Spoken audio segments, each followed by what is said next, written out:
Pernah nggak sih kamu ngerasa ada yang aneh di tengah malam? Suara ketukan, tapi pas dicek nggak ada siapa-siapa. Jangan-jangan itu bukan orang. Di cerita kali ini, aku mau ceritain tentang Dita. Seorang gadis yang mengalami kejadian paling menyeramkan dalam hidupnya. Semuanya berawal dari ketukan kecil di tengah malam. Malam itu hujan turun deras, seolah langit sedang meluapkan semua tangisannya.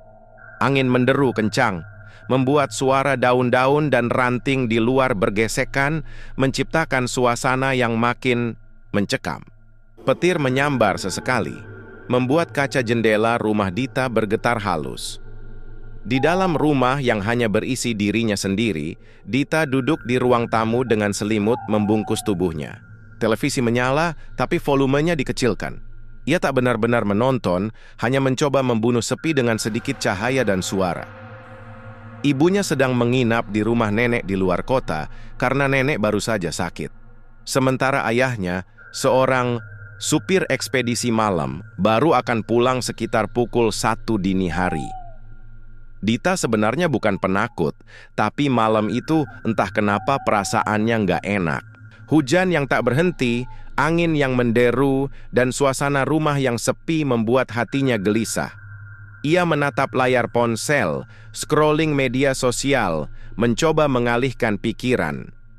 Namun, saat jarum jam dinding menunjukkan pukul 17, terdengar suara ketukan dari arah pintu depan. Tok, tok, tok. Dita langsung menoleh. Ia mengira itu mungkin cuma suara benda jatuh atau suara genteng yang tersenggol angin. Tapi suara ketukan itu terdengar cukup jelas, teratur, dan seperti berasal dari pintu kayu yang diketuk dengan sendi jari. Ia diam sebentar, menunggu suara itu hilang. Tok, tok, tok. Kali ini lebih pelan tapi tetap terdengar. Dita mulai merasa tidak nyaman. Siapa yang datang malam-malam begini di tengah hujan deras pula? Dengan langkah perlahan, ia berdiri dan berjalan ke arah pintu. Ia tidak langsung membuka, hanya mengintip dari balik tirai jendela kecil di samping pintu. Lampu beranda menyala. Hujan turun deras. Tapi anehnya, tidak ada siapa-siapa. Dita mengernyit bingung. Apa mungkin suara itu cuma perasaannya saja? Namun saat ia hendak kembali ke sofa, tok-tok-tok, suara itu terdengar lagi. Kali ini terdengar lebih dekat, seperti seseorang berdiri persis di depan pintu. Dita menelan ludah, tangannya mulai berkeringat. Ia mengetik pesan untuk ayahnya. "Yah, ada yang ketuk pintu. Tapi pas aku cek dari jendela, nggak ada orang. Aku takut." Beberapa menit kemudian, ayahnya membalas. "Jangan dibuka. Kunci semua pintu. Ayah sebentar lagi sampai rumah." Dita buru-buru memastikan semua pintu dan jendela terkunci. Tapi meskipun sudah mengamankan diri, rasa takutnya tak juga hilang. Ia kembali duduk di sofa, memeluk bantal, jantungnya berdebar kencang. Televisi yang tadinya masih menyala tiba-tiba berubah menjadi layar gelap. Listrik masih hidup tapi tayangannya hilang. Dita mencoba mengganti channel tapi tidak berhasil. Ia akhirnya mematikan televisi dan menarik napas dalam-dalam. Tiba-tiba, tok, tok, tok. Ketukan itu terdengar lagi. Tapi kali ini, dari arah belakang rumah. Dita langsung menoleh ke arah dapur. Di sanalah satu-satunya jendela yang menghadap ke kebun kecil di belakang rumah. Di sana juga tak ada jalan masuk dari luar, hanya tembok dan pagar tinggi. Rasa takut mulai menjalar dari ujung kaki ke kepala. Badannya gemetar, tapi rasa penasaran juga membuat kakinya perlahan melangkah ke arah lorong menuju dapur. Lampu di lorong redup, hanya menyala satu bohlam kuning, kecil. Suara hujan di luar masih terdengar jelas, tapi suara ketukan tadi benar-benar nyata. Seperti suara ketukan pelan yang sengaja ingin didengar, tapi tak ingin membangunkan seluruh rumah. Sampai di dapur, Dita berdiri mematung di depan gorden jendela. Ia ingin mengintip, tapi juga takut. Tok, Tok, ketukan itu terdengar. Tepat dari balik kaca jendela. Dengan napas tertahan, Dita perlahan membuka sedikit tirai jendela. Matanya langsung membelalak. Di balik kaca, berdiri seorang wanita berambut panjang. Pakaiannya putih panjang, basah kuyup seperti baru diguyur hujan. Tapi yang membuat Dita nyaris menjatuhkan ponselnya, wanita itu tidak mengetuk dengan tangan, tapi dengan keningnya. Dug, Dug, Dug. Kepala wanita itu dipukulkan perlahan ke kaca jendela. Gerakannya lambat, ritmis, tapi penuh tekanan. Wajahnya tidak terlihat jelas karena tertutup rambut, tapi aura gelapnya terasa menekan. Dita mundur dengan panik, kakinya terpeleset dan tubuhnya menabrak kursi dapur. Ia nyaris jatuh, tapi segera berdiri dan lari kembali ke ruang tamu. Tangannya gemetar saat mencoba menelepon ayahnya, tapi sinyal tiba-tiba hilang, hanya tanda silang di pojok layar. Ia mencoba mengirim pesan, tidak terkirim. Panik, napasnya memburu, ia tak tahu dah harus berbuat apa.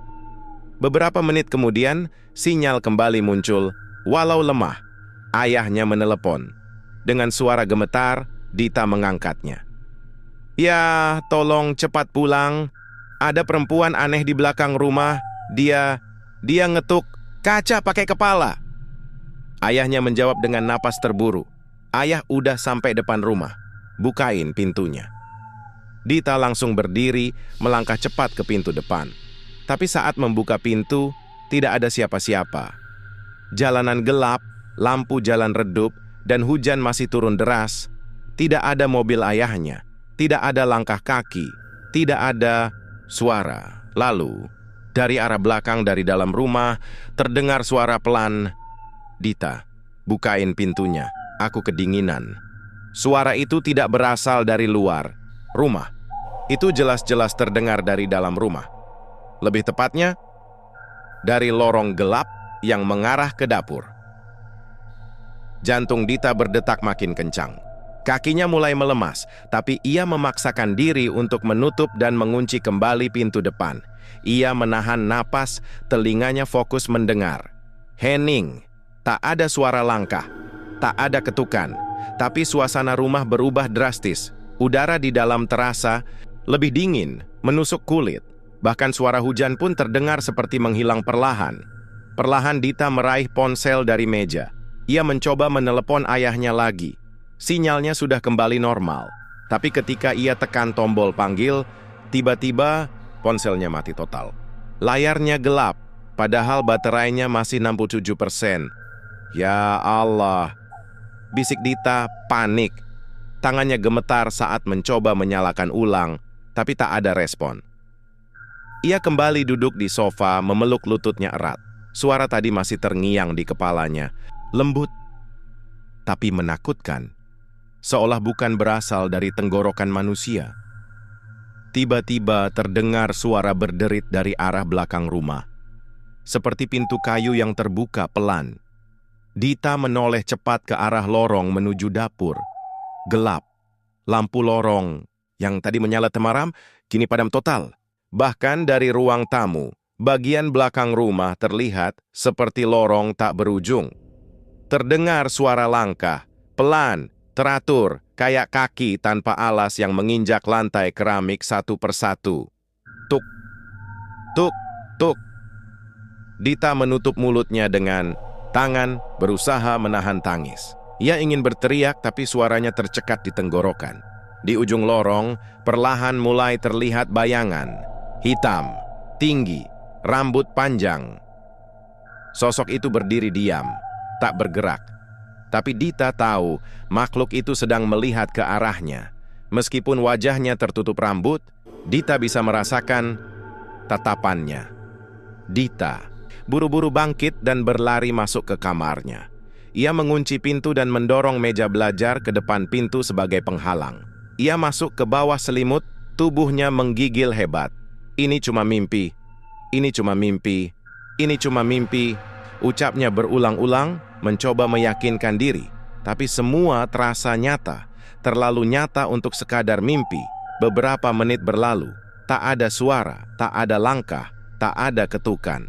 Tapi tiba-tiba ketak, lampu kamar padam, seluruh ruangan menjadi gelap gulita. Dita membuka mata lebar-lebar di balik selimut. Jantungnya serasa mau meledak. Lalu terdengar suara dari balik pintu kamarnya. Tok, tok, tok. Dita, suara itu lirih tapi dekat. Dita, kamu di dalam ya? Dita tak menjawab, ia hanya memejamkan mata sambil berdoa dalam hati. Bukain pintunya, Dit. Aku dingin banget. Nggak lama kok, cuma sebentar aja. Suara itu terdengar sangat aneh. Seperti berasal dari seorang wanita muda, tapi kadang nadanya berubah, kadang berat, kadang kecil, kayak suara anak-anak. Tiba-tiba sesuatu menghantam pintu kamar. Duk, sekali, duk, dua kali. Dita! Suara jeritan melengking mengguncang seluruh rumah. Pintu kamar berguncang. Hebat. Dita menjerit, memeluk lututnya lebih erat. Air matanya mengalir tanpa henti. Tapi kemudian, semua hening kembali. Tak ada suara, tak ada ketukan, tak ada jeritan. Dan lampu kamar menyala kembali. Dita membuka mata perlahan. Ia masih di bawah selimut, tubuhnya masih gemetar. Tapi lampu menyala. Tidak ada suara apa-apa. Beberapa saat kemudian, terdengar suara mobil di luar rumah. Lalu terdengar klakson dibunyikan 2 kali.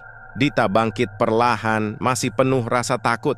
Ia mendekat ke jendela kamar dan mengintip dari balik gorden. Benar, mobil ayahnya terparkir di depan pagar. Ayahnya turun sambil memayungi diri. Wajahnya cemas, menatap ke arah rumah. Dengan cepat Dita membuka pintu kamar dan berlari ke pintu depan. Ia buka kunci dan langsung memeluk ayahnya sambil menangis. Ayah, ada yang masuk rumah, ya. Tadi dia ketuk pintu, terus masuk dari belakang. Dia nggak punya muka, ya. Dita berbicara terbata-bata di pelukan ayahnya. Ayahnya berusaha menenangkan, mengusap kepala Dita dengan lembut. Tenang, ayah di sini. Nggak akan ada yang ganggu kamu lagi. Mereka berdua masuk ke rumah. Ayah Dita memeriksa semua ruangan satu persatu. Tapi seperti yang bisa ditebak, tidak ada siapa-siapa.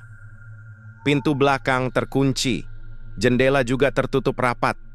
Tidak ada tanda-tanda seseorang masuk ke dalam. Tapi bagi Dita, semua itu nyata. Dia tahu apa yang dia lihat, apa yang dia dengar. Ketika ayahnya memeriksa dapur, mereka menemukan sesuatu yang membuat bulu kuduk kembali berdiri. Di kaca jendela dapur ada bekas darah. Berbentuk bulat seperti bekas kepala yang dipukulkan berulang kali. Ayah Dita terdiam. Wajahnya tegang. Ia menoleh ke arah anaknya yang berdiri di ambang pintu. Kamu lihat dia di sini? Tanya ayahnya pelan. Dita mengangguk lemah. Ayahnya menarik napas panjang. Kita tidur di ruang tamu malam ini. Lampunya nyala semua. Besok pagi kita panggil orang pintar. Dita tidak banyak bicara. Ia masih syok. Tapi satu hal yang ia tahu dengan pasti. Tamu tadi bukan manusia. Dan siapapun dia belum pergi jauh. Pagi hari di rumah Dita terasa sangat berat. Langit masih mendung, sisa hujan semalam membuat udara terasa lembab dan dingin. Dita dan ayahnya duduk di ruang tamu dalam diam. Keduanya belum banyak bicara sejak tadi malam. Bekas darah di kaca. Jendela dapur sudah dibersihkan, tapi bayangan wanita itu masih terus membekas di pikiran Dita. Sosoknya, ketukannya, dan suaranya. Sesuai rencana, ayah Dita menghubungi Pak Ustaz Ridwan, seorang tokoh agama di kampung yang juga dikenal bisa membantu membersihkan rumah dari gangguan halus. Sekitar jam 9 pagi, Pak Ustaz datang ditemani satu orang rekannya. Begitu masuk ke rumah, Pak Ustaz langsung berhenti di depan pintu. Assalamualaikum. Izin masuk ya, tempat ini masih diselimuti hawa tidak baik, katanya pelan. Dita yang duduk di sofa langsung merinding. Ayahnya hanya mengangguk dengan wajah serius. Mereka pun memulai pemeriksaan dari ruang tamu, berlanjut ke dapur, lalu kamar Dita. Saat masuk ke kamar, Pak Ustaz mengerutkan dahi. Di sini pusat gangguannya. Ada sesuatu yang mengundang makhluk. Itu datang, ujarnya sambil mengusap dinding dekat jendela. Tangannya kemudian meraih sesuatu dari balik rak kecil. Sebuah cermin kecil yang sudah retak-retak. Bingkainya usang, dan di bagian belakangnya ada tulisan tangan samar seperti mantra. "Ini bukan milik kalian ya?" tanya Pak Ustaz. Ayah Dita menggeleng. "Bukan, saya nggak pernah lihat itu sebelumnya." Dita juga terdiam, tapi kemudian ia teringat sesuatu. "Tunggu, kayaknya itu cermin lama yang aku temuin di loteng minggu lalu. Aku nemu waktu beresin kardus bekas, terus aku bersihin dan taruh di rak dekat jendela." Pak Ustaz menatap Dita dalam-dalam. "Cermin ini udah dipakai buat ritual. Mungkin dulunya dijadikan media pemanggil arwah. Wajar kalau sejak itu rumah kalian diganggu." Ayah Dita menatap anaknya cemas. "Kenapa nggak bilang ke ayah?" Dita menunduk. "Maaf ya, aku nggak tahu." Pak Ustaz segera membungkus cermin itu dengan kain putih dan mengikatnya rapat-rapat. "Ini harus dikuburkan dengan doa khusus. Jangan disimpan, jangan dibakar." Sore itu, setelah proses pembersihan rumah dilakukan, suasana sedikit lebih tenang. Dita akhirnya bisa tidur beberapa jam di kamar dengan pintu terbuka, ditemani ayahnya. Namun, saat malam tiba, ketika semuanya sudah tidur dan rumah kembali sunyi, Dita terbangun. Bukan karena mimpi, tapi karena suara ketukan. Tok, tok, tok. Bukan dari depan, bukan dari dapur, tapi dari dalam lemari bajunya. Awalnya ia kira cuma suara tikus atau kayu yang mengembang. Tapi saat ia duduk dan menatap ke arah lemari, pintunya perlahan bergerak sendiri. Krek, Dita membeku di tempat, matanya melebar. Dari celah pintu lemari yang terbuka sedikit, terlihat rambut panjang menjuntai keluar. "Bukan, ini nggak mungkin. Cerminnya udah dibuang, rumah udah dibersihkan," ucap Dita gemetar. Tapi lemari itu perlahan terbuka lebar, dan dari dalamnya muncul lagi sosok wanita yang sama. Tubuhnya masih basah, wajahnya masih tak terlihat. Namun kali ini ia berdiri penuh, dan dari mulutnya keluar suara lirih. "Cermin itu bukan milik kalian, tapi aku sudah melihatmu di dalamnya." Dita menjerit sekeras-kerasnya. Ayahnya langsung bangun dan berlari ke kamar. Tapi saat ia membuka pintu, sosok itu sudah menghilang. Lemari tertutup, tidak ada siapa-siapa. Dita duduk di pojok kamar, tubuhnya gemetar hebat, air mata menetes tanpa henti. Keesokan harinya, Pak Ustaz datang lagi. Ia memeriksa rumah untuk kedua kalinya dan berkata, "Sepertinya cermin itu dulu bukan sekadar media, tapi juga pintu. Dan pintu itu sudah terbuka. Dia tidak datang karena dipanggil. Dia datang karena sudah melihat Dita." Ayah Dita makin bingung. "Lalu, sekarang harus bagaimana, Ustaz?" "Satu-satunya cara, rumah ini tidak bisa ditempati dulu. Pindah sementara. Biarkan tempat ini disucikan lebih dalam. Tapi ingat, selama Dita belum benar-benar lepas dari bayangannya, makhluk itu bisa datang di mana saja." 3 bulan berlalu sejak kejadian itu. Dita dan keluarganya pindah sementara ke rumah kontrakan. Rumah lama mereka masih dibiarkan kosong, hanya sesekali didatangi untuk dibersihkan dan dipantau. Dita masih trauma. Setiap malam ia hanya bisa tidur ditemani cahaya lampu. Kadang ia masih mendengar suara ketukan. Kadang ia melihat bayangan rambut panjang lewat di cermin. Tapi ia tidak lagi menyimpannya. Semua benda yang mengingatkannya pada malam itu sudah dibuang.